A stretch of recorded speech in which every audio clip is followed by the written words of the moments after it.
ईशान ने love marriage की थी। इस बात का उसे बिल्कुल भी पछतावा नहीं था, क्योंकि वह अपने माँ बाप से भी बहुत प्यार करता था। इसलिए अपनी पत्नी और अपने माँ बाप में बैलेंस बनाकर रखना चाहता था, लेकिन परिवार और पत्नी में बैलेंस नहीं बन पा रहा था। समय ऐसे ही गुजरता रहा। धीरे धीरे सौम्या और रागिनी जी यानी कि ईशान की माँ में बात बात को लेकर लड़ाई झगड़ा और एक दूसरे को ताने मारा करते थे। अब तो दिनेश जी भी सास बहू की तू तू मैं से परेशान हो चुके थे। घर में एक पल भी शांति नहीं थी। बहू आए दिन अपनी सास और ससुर को भी नीचा दिखाया करती थी। अब ईशान अपनी पत्नी को समझाता है, लेकिन वह समझने का नाम ही नहीं लेती। वह कुछ ऐसी हरकत कर देती है कि ईशान का दिल दुखी हो जाता। वह ना तो अपने माँ बाप को छोड़ना चाहता था, ना ही अपनी पत्नी को। तो दोस्तों, मेरी आगे की कहानी सुनने के लिए मेरे चैनल पर बने रहें और मेरे चैनल को लाइक और सब्सक्राइब करना ना भूलें। पार्टी ख़त्म होने के बाद जब ईशान ने ड्राइवर से पूछा तो उसे सारी सच्चाई पता चली। यह सब सुनकर ईशान का गुस्सा 7वें आसमान पर चढ़ गया, लेकिन वह इतने लोगों के सामने सौम्या का तमाशा नहीं बनाना चाहता था। इसलिए घर पहुंचकर जब उसने अपनी मम्मी पापा को रोते हुए देखा तो अब उससे और बर्दाश्त नहीं हुआ। उसने खींचकर एक तमाचा सौम्या के गाल पर जड़ दिया। तुम्हारी हिम्मत कैसे हुई इतने लोगों के बीच उनका अपमान करने की और उन्हें अपनी सहेलियों के सामने नौकर बुलाने की? मैंने बेशक शादी अपनी मर्जी से की और तुमसे बेहद प्यार किया, लेकिन इसका यह मतलब बिल्कुल भी नहीं कि मैं अपने माता पिता के आत्म सम्मान के साथ खिलवाड़ करूँगा। मैं आज भी उनसे उतना ही प्यार करता हूँ जितना पहले करता था, और तुमने मेरी मम्मी पापा का सबके सामने मजाक बनाकर रख दिया। अभी के अभी तुम मम्मी पापा से माफ़ी मांगो। तो सौम्या आंखें दिखाते हुए बोली, मैं माफ़ी मांगूं, वह भी इन गंवार जाहिल अनपढ़ लोगों से? मैं माफ़ी नहीं मांगूंगी, समझे तुम? इनकी शक्ल देखकर ही मुझे तो उल्टी आती है। तभी सौम्या पर ईशान दोबारा हाथ उठाने ही चला था कि दिनेश जी ने बेटे का हाथ थाम लिया। यह देखकर सारे लोग चकित रह गए। तभी दिनेश जी की आवाज़ से रागिनी जी की तंद्रा टूटी। दिनेश जी सुबह सुबह अखबार पढ़ते हुए बोले, अरे सुनती हो भाग्यवान? हाँ कहिए, मैं यहीं पर हूँ। तुम्हारे लिए एक अच्छी खबर है, हमारा बेटा जल्द हमारे पास लौट आएगा। सच में जी? पर कब और कैसे हुआ यह सब? रागिनी जी चहकते हुए बोली, फ़ोन किया था क्या उसने? बोलिए ना, कब किया था और मुझसे बात क्यों नहीं करवाई? अपनी आंखों के कोर से बहते हुए आंसू को पोंछते हुए रागिनी जी ने कहा, नहीं, देखो अखबार में क्या लिखा है। सुबह सुबह जो सपना हम देखते हैं वह पूरा हो जाता है।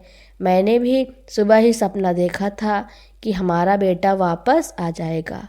रागिनी जी ने अपने पति की ओर गौर से देखा और भरी हुई आवाज़ में कहा, किसके मन को बहला रहे हैं जी?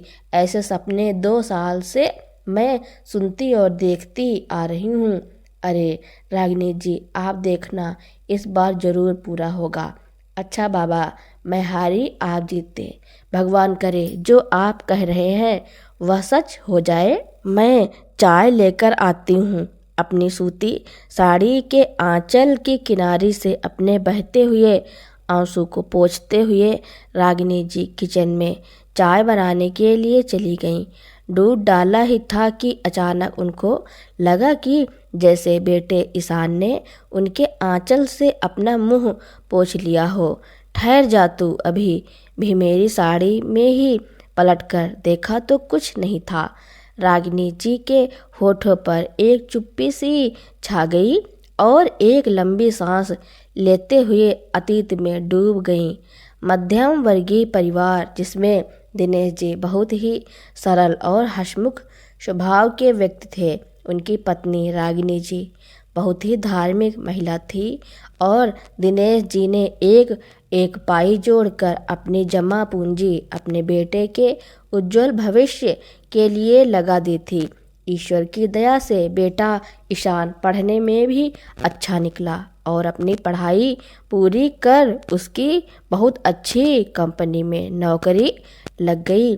पर नौकरी करते करते उसी की कंपनी में एक लड़की उसे पसंद आ गई और उसके मोह जाल में फंस कर वह अपने सारे कर्तव्यों को भूलता गया और जिद पर अड़ गया कि वह उसी लड़की से शादी करेगा। एक दिन वह घर पर उसे मम्मी पापा से मिलाने लाया। सौम्या नाम था उसका। छोटे छोटे कपड़े पहने हुए थे और अंग्रेजी में बात कर रही थी। सौम्या की अंग्रेजी बातें तो दिनेश जी और रागिनी जी को बिल्कुल समझ नहीं आ रही थी। सौम्या के जाने के बाद बेटे को माँ पापा ने बहुत समझाया कि बेटा अपने माता पिता से तो एक बार मिलाओ। ईशान ने यह कह दिया, मम्मी यह अपने किसी रिलेटिव के यहाँ रहती है, उन्होंने ही उसे पाला है। उसके मम्मी पापा का व्यवहार उसके साथ बिल्कुल भी अच्छा नहीं था। शुरू से ही हॉस्टल में रही है, इसलिए उन्हें बुलाने का यहाँ कोई फ़ायदा नहीं। पर बेटा जो कभी परिवार में नहीं रही, जो रिश्ते नाते नहीं समझती, वह हमारे संस्कार और तौर तरीकों को कहाँ समझ पाएगी। और देखने से बात करने से ही पता लग रहा है उसके रहन सहन और हमारे रहन सहन में ज़मीन आसमान का फ़र्क है। पर ईशान उस लड़की के आगे किसी की एक न सुन पा रहा था। आखिरकार उसने उससे शादी कर ही ली और अपनी मम्मी पापा के अरमानों को सूली पर चढ़ा दिया।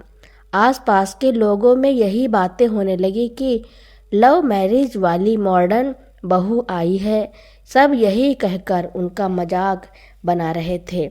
जिस दिन बहू का गृह प्रवेश था उस दिन रागिनी जी ने चावल से भरा कलश द्वार पर रखा और कहा, बेटा इसे दाहिने पैर से गिरा कर प्रवेश करो। लेकिन पता नहीं उस अंग्रेजन बहू ने क्या सुना क्या नहीं, बाएं पैर से कलश को इतनी तेज मारा कि वह सामने जाकर दीवार से टकरा गया। घर में जमा रिश्तेदार और आस पड़ोस के लोगों को तो मजाक उड़ाने का बहाना फिर से मिल गया था। देखो देखो, अंग्रेजन बहू ने गृह प्रवेश के लिए नहीं बल्कि गृह कलेश के लिए कदम रखा है। फिर भी रागिनी जी दुनिया की परवाह ना करते हुए उसे प्यार से हर चीज़ सिखाने लगी। रसोई में भारतीय पकवान बनाना सिखाती, पर सौम्या सब इनमें अपनी रुचि न लेते हुए अपने तौर तरीके बिल्कुल भी बदलने को तैयार न थी। वह रात को लेट आना, अपनी मन मर्जी करते रहना। यूँ तो ईशान भी शुरू से इकलौता होने के कारण अपनी मनमानियाँ करता आया था, पर बेटे के मोह वश उसे कुछ कह भी नहीं पाते थे। बहू के आने पर भी रागिनी जी के कंधों से घर की जिम्मेदारी कम नहीं हुई बल्कि और बढ़ गई। बेटा भी सब देखता था, लेकिन सौम्या उसकी भी एक नहीं सुनती थी। लेकिन हद तो तब हो गई जिस दिन ईशान का जन्मदिन था। दिनेश जी शाम को ही ताज़ा दूध लाने बाजार चले गए थे। ईशान को खीर बहुत पसंद थी। बड़े चाव से दूध और भी मेवे खरीदे। रास्ते में ईशान के पसंद की रबड़ी लेते हुए खुशी के साथ घर के लिए चल दिए। उधर रागिनी जी भी बेटे के जन्मदिन की तैयारियां कर रही थी कि तभी सौम्या रसोई में पहुंच गई। मम्मी जी, यह सब करने की ज़रूरत नहीं है, मैंने सब अरेंजमेंट एक होटल में कर दिया है। पर बेटा, होटल में हम तो हर साल अपने सभी परिवार वालों के साथ ईशान का जन्मदिन घर पर ही मनाते हैं और इस बार भी मैंने घर पर ही मनाने के लिए बोला है। जब घर इतना बड़ा है कि 150 लोग भी आराम से पार्टी कर सकते हैं तो बाहर क्यों जाना। ऊपर से अब मेरे घुटनों में भी काफ़ी दर्द रहता है, मुझे चलने फिरने में काफ़ी दिक्कत होती है, इसलिए हम ईशान का जन्मदिन घर पर ही मनाएंगे। लेकिन बहू ने यह कहकर जन्मदिन मनाने से मना कर दिया कि उसकी अपने दोस्तों के आगे क्या इज्जत रह जाएगी इस कबाड़ खाने में पार्टी करके, और घुटनों में दर्द आपके है मेरे नहीं, इसलिए चुपचाप घर में रहिए। आपको अपने बेटे के जन्मदिन का केक यहीं मिल जाएगा। बहू की बातें सुनकर रागिनी जी चुप हो गईं और उधर दिनेश जी जब बाजार से लौटे और रागिनी जी की आंखों में बहते हुए आंसू देखे तो उनका दिल जोरों से धड़कने लगा। लेकिन जब उन्हें भी रागिनी जी ने सारी सच्चाई बताई तो उनकी भी आंखों के कोर गीले हो गए थे और उन्होंने सारी खीर रबड़ी बुझे मन से एक तरफ रख दी। शाम को बेटा ने मम्मी पापा से पार्टी में चलने के लिए बोला तो दिनेश जी झूठी दिखावटी मुस्कान के साथ बोले, हाँ हाँ बेटा तुम चलो, हम अभी आते हैं तुम्हारे पीछे पीछे। यह रागिनी जी भी न जाने कितना वक्त लगाती हैं तैयार होने में। दिनेश जी अपनी पत्नी की चुटकी लेते हुए बोले, रागिनी जी इतना सर धज कर चलोगी तो सब आपको बूढ़ी घोड़ी लाल लगाम कहेंगे। इतना कहकर दोनों बाप बेटे हंस दिए। अंदर से रागिनी जी चिढ़ते हुए बोली, अगर इतनी ही बूढ़ी हो गई हूँ तो दूसरी क्यों नहीं ले आते। आपकी जवानी में तो लड़कियाँ आपके आगे पीछे घूमती थी। अरे भगवान, ले तो आए। अब इस उम्र में इस बूढ़े से कोई पटती ही नहीं। वह तो तुम ही हो जो मुझे झेलती हो। हाँ हाँ जानती हूँ, और आप भी जरा ज़्यादा खुश मत होइए, इतनी जल्दी पीछा नहीं छोड़ने वाली मैं आपका। दोनों की खट्टी मीठी नोक झोंक देखकर ईशान वहाँ खड़ा मंद मंद मुस्कुरा रहा था। अच्छा मम्मी पापा जल्दी आना, मैं पहुंचकर आपके लिए गाड़ी भिजवाता हूँ। बेटे के जाने के बाद दिनेश जी भारी आंखों से बोले, रागिनी जी मैं कहता हूँ हम नहीं जाते। देखो बेटा बड़ा हो गया है, अब हमसे ज़्यादा उस पर उसकी पत्नी का अधिकार है। हमारा वहाँ जाना शायद बहू को पसंद न आए। आप भी कैसी बातें करते हैं जी। देखो ना अपना बेटा आज भी अपनी माँ से आपसे कितना प्यार करता है, और मेरा बेटा हर साल की तरह भी अपनी माँ के हाथ का बना हुआ खोए का केक काट कर ही अपना जन्मदिन मनाएगा, जैसे बचपन में आज तक मनाते आया है। रागिनी जी गरीबी के कारण केक नहीं ला पाती थी तो वह बेटे के जन्मदिन पर हर साल खोए वाला केक ही बना दिया करती थी और उसी के ऊपर ड्राई फ्रूट से उसका नाम लिख दिया करती थी। आज भी रागिनी जी ने खोए का केक बनाया था बेटे के लिए। सुबह से बेटे के जन्मदिन की तैयारियों में लगी रही, जिस कारण अब उनके घुटनों का दर्द काफ़ी ज़्यादा बढ़ गया था। लेकिन बेटे की खुशी के आगे एक माँ अपनी सारी थकान भूल जाती है। गाड़ी की हॉर्न की आवाज़ से दोनों की तंद्रा टूटी। दिनेश जी भी अपनी पत्नी की जिद के आगे मजबूर होकर उनके साथ चल दिया, लेकिन अपने सास ससुर को वहाँ देखते ही सौम्या का गुस्सा 7वें आसमान पर चढ़ गया। जब पास जाकर रागिनी जी ने बेटे के बारे में बहू से पूछा तो उसने तमक कर कहा, ईशान अपने दोस्तों के साथ थोड़ी देर के लिए बाहर गए हैं, कुछ लेने आप एक तरफ कोने में जाकर बैठ जाइए। बहू की बातें सुनकर रागिनी जी ने बनाया खोए का केक वहीं दूसरी केक के साथ मेज पर रख दिया और दोनों एक तरफ जाकर खड़े हो गए। लेकिन जब बहू के पास खड़ी उसकी सहेली ने उनके बारे में पूछा तो अरे यह तो हमारे घर के नौकर हैं, ईशान को अपने बेटे जैसा ही मानते हैं, इसलिए उसे बेटा कहते हैं और उससे बहुत प्यार करते हैं और कुछ नहीं। बहू की बातें सुनकर दोनों की आंखों के कोर गीले हो गए। नौकर क्या, बहू की नज़रों में अब हमारी अहमियत सिर्फ नौकर की है क्या? बेटे को पढ़ा लिखा कर बड़ा आदमी बनाकर उन्होंने क्या कोई गुनाह कर दिया कि बेटे के बड़ा अफसर बनते ही उसके गरीब माँ बाप की हैसियत बहू की नज़रों में नौकरों वाली हो गई।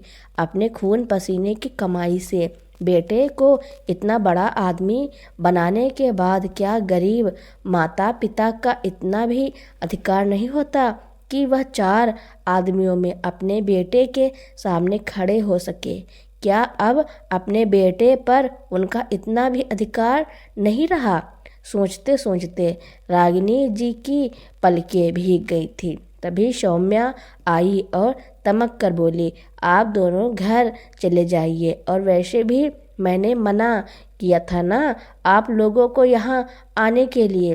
पूरी पार्टी का मज़ा किरकिरा कर दिया। यहाँ आने से पहले आपने यह भी नहीं सोचा कि इतने बड़े बड़े लोगों में आपके बेटे का उठना बैठना है, कितना अपमानित महसूस होगा उसे लोगों से आपको मिलाते हुए। गार्ड, इन्हें गेट से बाहर कर दो और यह खोए का केक बाहर डस्टबिन में या कुत्तों को फेंक दो। रागिनी जी और दिनेश जी बहू की बातें सुनकर चुपचाप रह गईं और बुझे मन से वापस घर आ गए। और जब थोड़ी देर बाद ईशान वहां आया तो उसने सौम्या से माता पिता के बारे में पूछा तो उसने यह कहकर बात को टाल दी कि मम्मी को घुटनों में तकलीफ ज़्यादा बढ़ गई थी, इसलिए वह नहीं आ पाई। मैंने फ़ोन किया था उन्हें।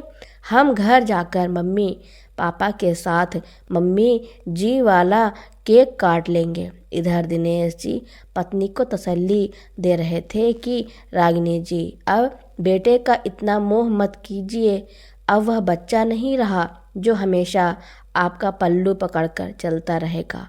पार्टी खत्म होने पर जब ईशान ने अपने माँ के हाथ का बनाया हुआ खोए का केक देखा तो उसे सौम्या पर थोड़ा शक हुआ। उसने ड्राइवर से पूछा तो उसे सारी सच्चाई पता चली। यह सब सुनकर ईशान का गुस्सा 7वें आसमान पर चढ़ गया, लेकिन वह इतने लोगों के सामने तमाशा नहीं बनाना चाहता था। इसलिए घर पहुंचकर जब उसने अपनी माता पिता की आंखों में आंसू देखे तो अब उससे और बर्दाश्त नहीं हुआ। उसने खींचकर एक तमाचा सौम्या के गाल पर जड़ दिया। तुम्हारी हिम्मत कैसे हुई सौम्या, वहाँ इतने लोगों में मेरे मम्मी पापा का अपमान करने की और उन्हें अपनी सहेलियों के सामने नौकर बुलाने की? मैंने बेशक शादी अपनी मर्जी से की है और तुम्हें बेहद प्यार किया, लेकिन इसका यह मतलब बिल्कुल भी नहीं कि मैं अपने माता पिता के आत्मसम्मान से खिलवाड़ करूँगा। मैं पहले भी उनसे उतना ही प्यार करता था, आज भी उतना ही करता हूँ, और तुमने मेरे मम्मी पापा का सबके सामने मजाक बनाकर रख दिया। अभी के अभी तुम मम्मी पापा से माफ़ी मांगो। मैं और माफ़ी, वह भी इन अनपढ़ जाहिल गंवार लोगों से। आप कान खोलकर सुन लीजिए, मैं इनसे माफ़ी नहीं मांगने वाली। अरे मुझे तो इनका हुलिया देखकर भी उल्टी सी आती है।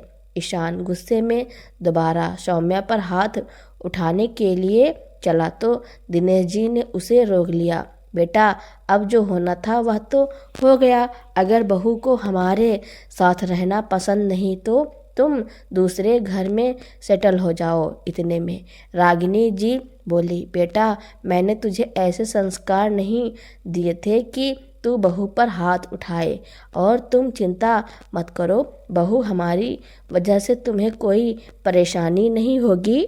तुम सौम्या के साथ अलग रहना चाहते हो तो रह सकते हो। तो सौम्या गुस्से में अपनी लाल पीली आंखें दिखाकर रागिनी जी को हाथ से धक्का देते हुए बोली, चुप कर बुढ़िया, तेरी वजह से ही सब कुछ हो रहा है। बड़ी आई बेटे पर ममता लुटाने वाली। सौम्या ने जैसे ही धक्का दिया, रागिनी जी का लड़खड़ा कर मेज के कोने से माथा टकरा गया। तो गुस्से में दिनेश जी ने बहू को एक थप्पड़ जड़ दिया। बस बहू, बहुत हो गया, बेटे से प्यार करते हैं इसका मतलब यह नहीं कि तुम्हारा अपमान सहते रहेंगे। तुम दोनों आज ही अलग शिफ्ट हो जाओ। ईशान ने मम्मी पापा से बहुत माफ़ी मांगी। दिनेश जी अब अच्छे से जानते थे कि सौम्या रागिनी जी का घर में जीना हराम कर देगी, इसलिए उन्होंने बेटे को साफ साफ कह दिया कि वह कल ही अलग शिफ्ट हो जाए। अगली सुबह ईशान को ही कंपनी से एक कॉल आ गया विदेश जाने के लिए, और उसे मजबूरी में विदेश सेटल होना पड़ा। वह नहीं जाना चाहता था, लेकिन सौम्या को भी नहीं छोड़ सकता था। तब से दिनेश जी और रागिनी जी घर में आने वाली हर आहट उन्हें अपने बेटे के आने का एहसास कराती थी। अरे भगवान, आज चाय मिलेगी या नहीं, या फिर जला दिया आपने? रागिनी जी जैसे होश में आई, जल्दी से गैस के नोब को बंद किया। चाय जलकर बर्तन में लगने वाली थी। एक ठंडी आह भरते हुए, न जाने कब इनका सपना पूरा होगा। मेरे बेटे बहू लौट आते तब गुस्से में आकर उन्हें अपने से दूर कर दिया था, लेकिन अपने बेटे की जुदाई अब बर्दाश्त नहीं होती। हे भगवान, बहू को सद्बुद्धि दे और दीर्घायु दे। कुछ दिनों के बाद रागिनी जी दिनेश जी से बोली, सुनिए जी, आज आपने कोई सपना नहीं देखा क्या? अरे भगवान, शायद अखबार वाले ऐसे झूठ नहीं बोलते। नहीं जी, पता नहीं, सुबह से मुझे ऐसा लग रहा है जैसे अपना बेटा यहीं कहीं पास में है। वह तो हमसे मुंह मोड़ गया, पता नहीं उसको हमारी याद आती भी है या नहीं। आज चाय पिलाने का इरादा नहीं है क्या? आपका बेटा जहाँ भी है ठीक है, चिंता मत करो, लाती हूँ। रसोई में चाय बनाते वक्त लगा जैसे किसी ने उनका आंचल खींचा। पलटी तो सामने का नज़ारा देखकर उनके होश उड़ गए। यह तो ईशान और उसकी बहू है। रागिनी जी को अचानक समझ नहीं आया और आंसू को रोकते हुए बोली, तू कब आया रे? क्या माँ बाप से कोई ऐसे रिश्ता तोड़ लेता है क्या? तुझे हमारी याद नहीं आई एक बार? क्या तुझे दूर रहने के लिए बोला? तू तो हमेशा के लिए दूर हो गया। माँ कहकर रागिनी जी के सीने से लगकर रोने लगा। हमें माफ़ कर दो माँ, उस वक्त आपने जैसा बोला मैंने किया, लेकिन दूर और अलग रहकर जाना कि परिवार, माता पिता का प्यार और अपनों का साथ क्या होता है। सौम्या भी अपनी सासू माँ के पैरों में गिरकर माफ़ी मांगने लगी। मम्मी जी, मुझे माफ़ कर दीजिए, मैंने आपका इतना अपमान किया। बहू को ऐसे आंसू बहाते देख रागिनी जी के अंदर का वात्सल्य फूट पड़ा। अरे बहू, कितनी कमज़ोर हो गई हो, क्या ठीक से कुछ खाती पीती नहीं हो? बेटा बोला, माँ सौम्या अपना पहला बच्चा खो चुकी है, सही खान पान और देखभाल ना होने की वजह से। अगर आप होती तो ऐसा उसके साथ कभी नहीं होता। माँ हमें माफ़ कर दीजिए। दिनेश जी मुस्कुराते हुए बोले, चलो देर आए दुरुस्त आए, पर 2 सालों के बाद तुम लोग आए तो यहाँ? दिनेश जी ने अनजान बनते हुए पूछा। दरअसल दिनेश जी अपने पहचान के एक आदमी से ईशान से जुड़ी जानकारी लेते रहते थे। बेटे को खुद से दूर किया था मजबूरी में, लेकिन अपने बेटे का हालचाल पूछे बिना वह कहाँ चैन से रह सकते थे। पापा, लंबी कहानी है, अब हमारी आंखें खुल गई हैं। हाँ बेटा, कम उम्र में बिना सोचे समझे निर्णय लेने पर। अजी छोड़िए इन सब बातों को। रागिनी जी अपने बेटे को देखकर पिछली सारी बातें भूल गईं। चलो भाई, अब तुम आंसू पोंछो और जाकर खीर खाओ। खीर मतलब आपको पता था? रागिनी जी बोली। हाँ भगवान, ईशान ने मुझे फ़ोन कर दिया था। ओहो, अब समझी आपने क्यों कहा इस बार कोई सपना नहीं देखा। अरे भाग्यवान, लगता है फिर से आपकी चाय जल गई। नहीं पापा जी, आज चाय नहीं जली है, मैं चाय लेकर आता हूँ। सौम्या किचन में जाती है और चाय लाती है। खुद अपने हाथों से सभी को चाय सर्व करती है। सभी लोग हॉल में बैठकर चाय का आनंद लेते हैं और इधर उधर की बातें करने लगते हैं। आज रागिनी जी बहुत खुश थी क्योंकि उन्हें अपने बेटे और बहू वापस मिल गए थे। जब से उनका बेटा विदेश चला गया था, तब से वह अक्सर रोया करती थी और अपने पुराने दिनों को याद किया करती थी। अब सौम्या भी अपने सास ससुर के साथ अच्छा बर्ताव करती थी, ना तो उन्हें परेशान करती थी, ना ही उन्हें नीचा दिखाने की कोशिश करती थी। अब उनकी ज़िंदगी हंसी खुशी से बीत रही थी। यह सब देखकर रागिनी जी और दिनेश जी को भी संतोष हो गया था कि वह अब चाहे भले ही मर जाएं, लेकिन वह इसी परिवार की कल्पना करते थे। तो दोस्तों, दिनेश जी ने जो निर्णय उस समय लिया था उसके बारे में आपका क्या कहना है और यह कहानी आपको कैसी लगी कमेंट में ज़रूर लिखना। मेरी कहानी सुनने के लिए आपका बहुत बहुत धन्यवाद। ऐसे ही कहानियाँ सुनने के लिए मेरे चैनल को लाइक, कमेंट, शेयर, सब्सक्राइब एवं बेल आइकन का बटन दबाना ना भूलना, ताकि मेरी नई नई कहानियाँ आप तक पहले ही पहुँचती रहें।